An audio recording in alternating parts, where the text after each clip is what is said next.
Pero kung usapan lang din, ay papugian, pagandahan, paastigan, at talagang pagiging susi sa tunay na pagkakaisa, wala nang tatalo dito sa segment na susunod. Alam na ninyo to, I Saw the Signs.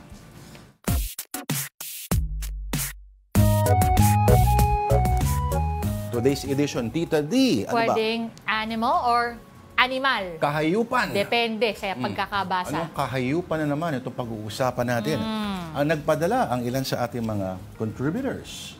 Ang ating mga, viewers natin ito. Una, tama ba? O galing, supervisor. Do you have any special skills? Me. Look, a turtle. Yung paggawa ng Alam mo, magaling ako ganyan ng bata Talaga? ako. Ano mga kaya mo? Dog. Dog? Kasi ganun lang yun. Pinakamagaling yung dog. Ako ata, Ako yan. Bat. Yan, Yan yung bat.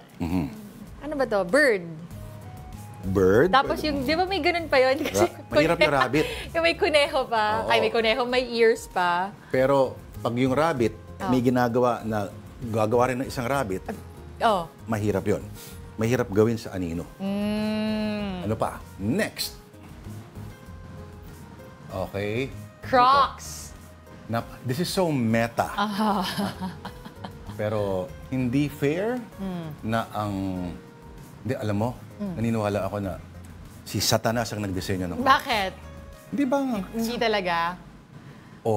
As workwear, naintindihan ko. Pero in terms of comfort, I never saw Yung comfort? a virtue. Sorry ha, ako lang naman yun. Pero tatay ko, yan ang sinusuot.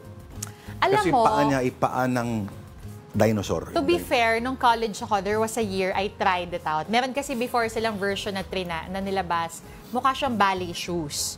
So very sleek, oo. Yung parang yung ano lang talaga. Crocs to? Oo, na parang ballet shoes. Kaya lang hindi nagtagal. Kasi syempre, in college, di ba, bawal pumasok ng nakamedyas. Talaga? I mean, yung sa uniform, usually, you wear kanya naka-heels yung iba. So I have to wear my Crocs na walang medyas. Ang labo naman ng heels na may medyas. No, I mean, yung sa uniform kasi, yeah. di ba yung black shoes, parang pumapasok ka. Pag high school, may medyas yung uniform. Pag college, wala. Wala nga ba? Wala. So all day, kailangan suot mo yung Crocs mo ng walang medyas. So hindi rin nagtagal. Hindi kinaya. Ni-imagine ka na naka-Crocs eh. At It was the uniform. sleek kind. It was the sleek kind. Patingin ako mamaya. Baka Mary Jane's? Hindi siya, pwede. May option siya ng Mary Jane's. May option siya na wala. Okay, itong next, ano to? Ay, hindi Meron ko pa pala eh. mabasa. Okay, lalapit ako Okay, ito ay okay, so parang usapan ng kuneho at ng pagong. Okay, ang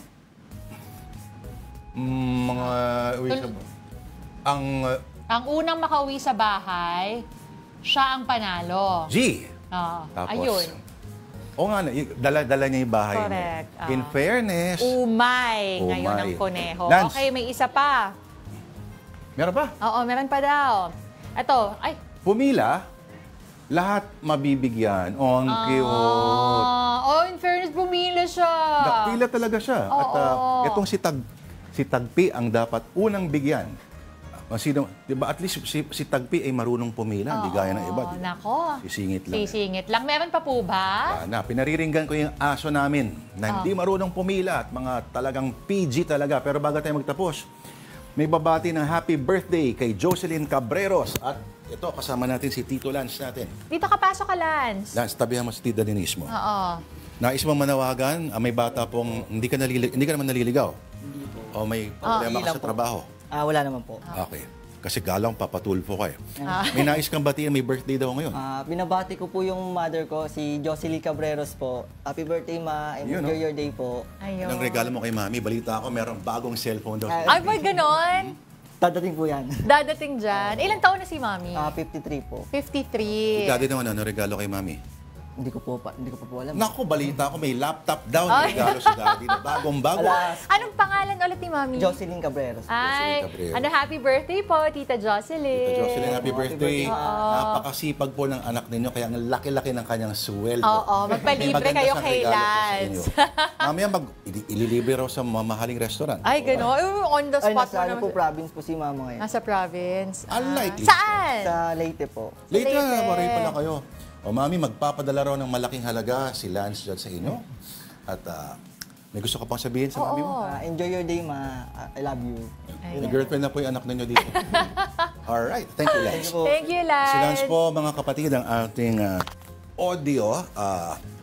Ano pa tawag kay Lance? Siya yung audio person natin. Yes. Oh. At mas magandang lalaki siya sa kanyang ama. Ay, ganon? Kuya Mer, sumagot ka.